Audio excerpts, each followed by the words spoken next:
আজকাল প্রত্যেকের ঘরেই শোনা যায় কারোর না কারোর প্রচন্ড পিঠে ব্যথা, কাঁধে ব্যথা, কোমরে ব্যথা। ব্যথাটা যেন এখন প্রায়শই ঘরে দেখা যায়, একটা যেন কমন সমস্যা হওয়ার মতন হয়েছে। তাই জন্য মা রূপময়ী পট্টি, এই যে পট্টিটা, এটা ব্যথানাশক।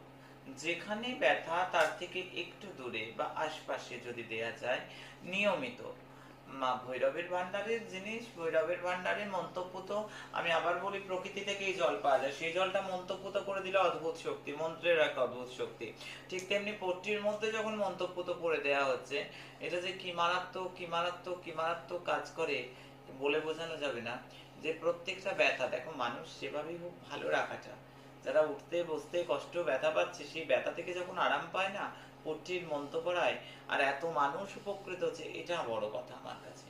মানুষ যেন ভালো থাকে।